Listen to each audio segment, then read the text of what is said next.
Vamos continuar aqui o nosso estudo de liberação de fármacos. Ah, de novo, se você não viu os primeiros vídeos dessa série, dê uma repassada ou uma olhada rápida antes de atacar esse problema aqui de modelo de primeira ordem, tá?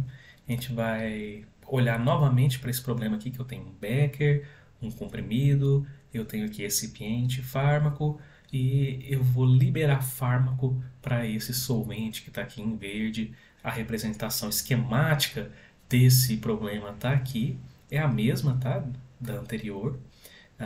Não muda essencialmente nada no esquema, né, do meu modelo aqui.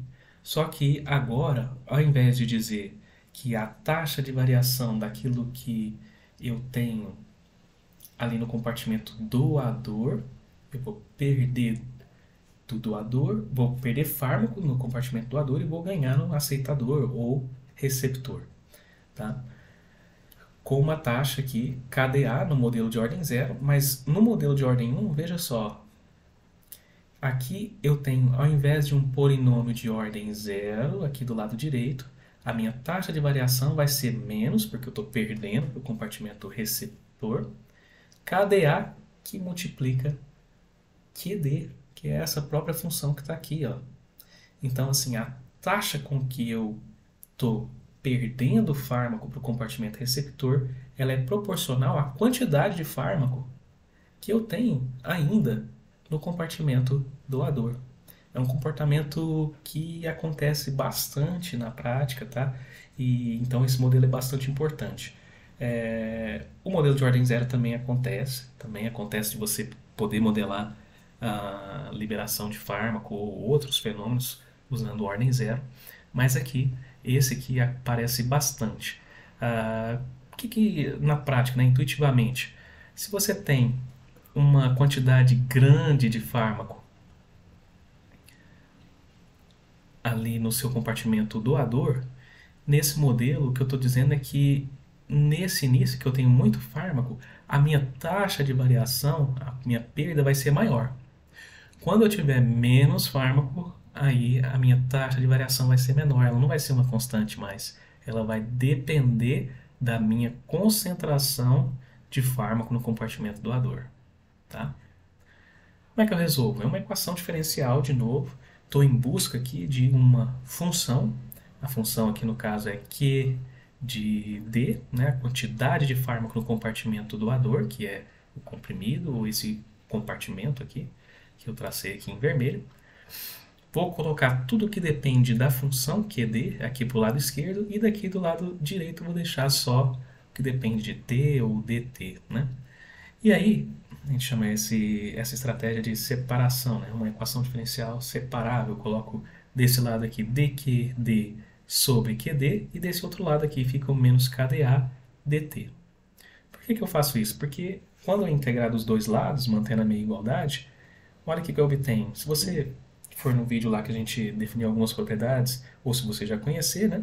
A integral de dQd sobre QD, ela vai ser logaritmo neperiano de QD. E a integral disso daqui, ó, veja que eu até coloquei a constante aqui para fora da integral, vai ser menos KdA que multiplica T mais uma constante. Uma constante que eu chamei aqui de C1, tá? Poderia ser C, e resolvi chamar de C1, tá?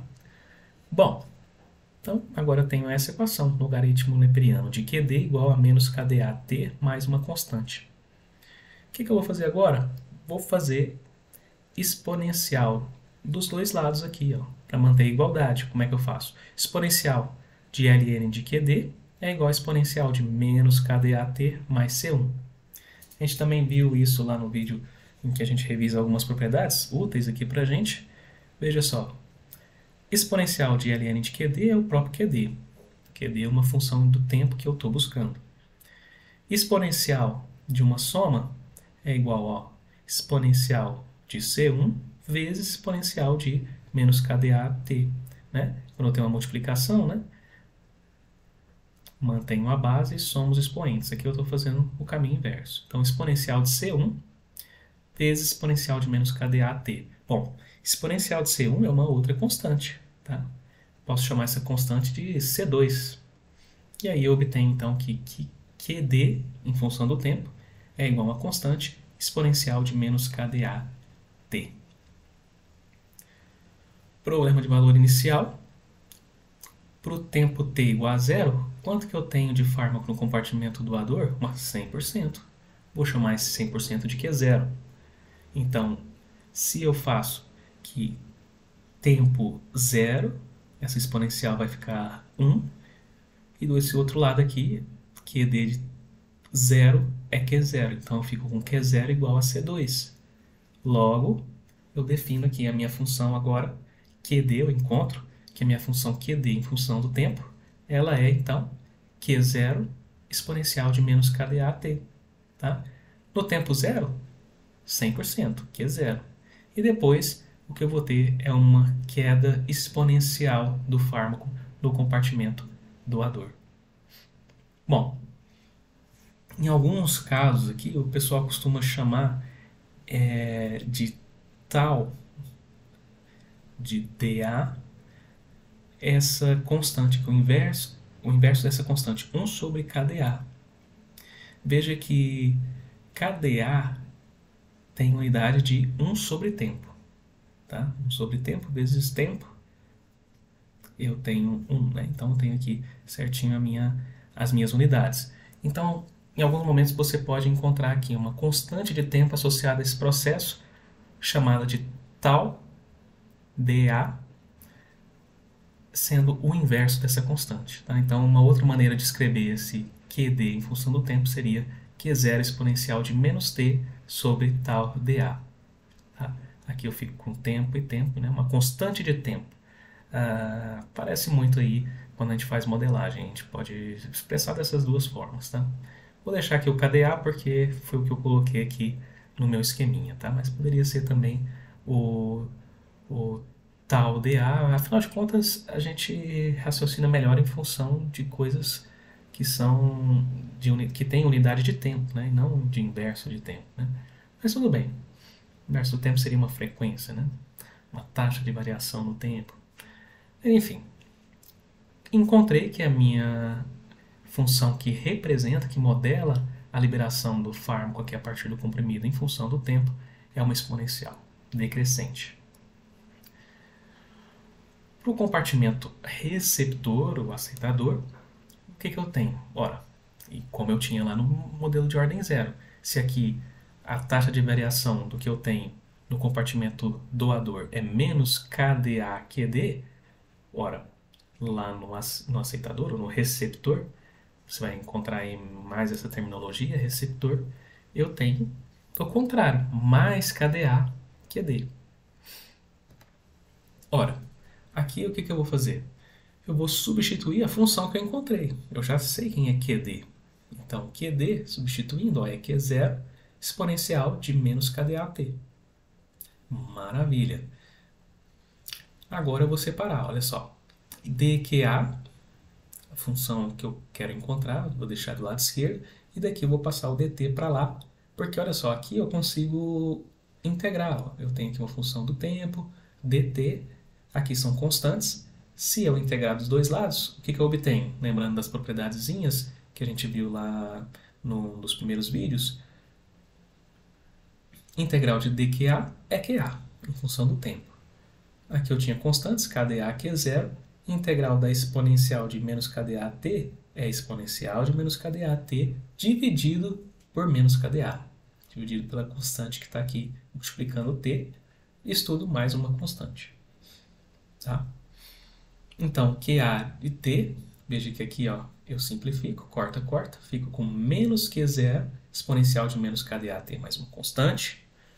E agora, de novo, avalio para o momento t, para o instante de tempo t0.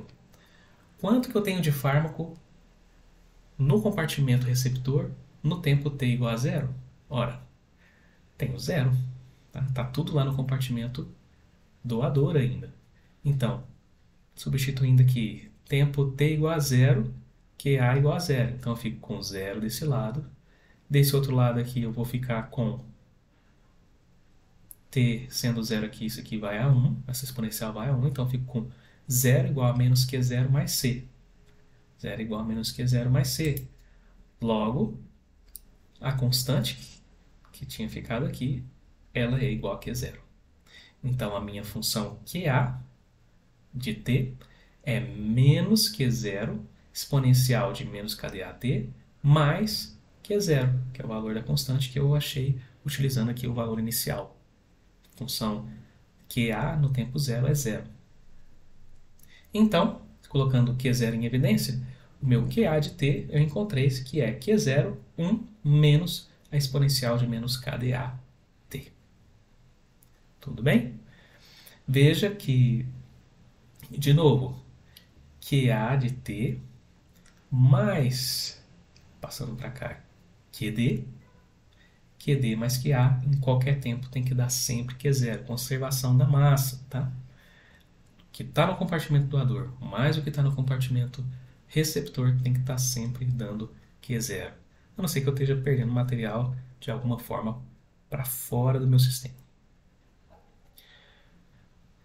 Representando isso num gráfico, o que eu tenho? Bom, função QD, compartimento doador, quantidade de fármaco, então, em função do tempo, vai ser assim. Eu tenho 100 miligramas, vai ser o meu Q0 aqui, no tempo zero, e exponencialmente eu vou perdendo fármaco.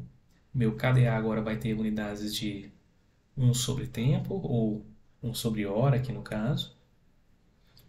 O tal DA, veja, que é o inverso, né? Então vai ser 10, 1 sobre 0,1 dá 10. 10 horas, tá? Então, eu tenho aqui a minha função exponencial decrescente para o compartimento doador e para o compartimento receptor. Compartimento receptor eu tenho 0 inicialmente e conforme eu vou perdendo do doador, eu vou recebendo fármaco no compartimento receptor e aí isso aqui, essa exponencial vai crescendo aqui em função do tempo. Eu tenho então que para qualquer tempo a soma aqui dessas duas funções tem que dar Q0. Beleza? Esse foi o modelo de primeira ordem para modelar a liberação de fármacos. Beleza? Espero que vocês tenham gostado aí. Valeu!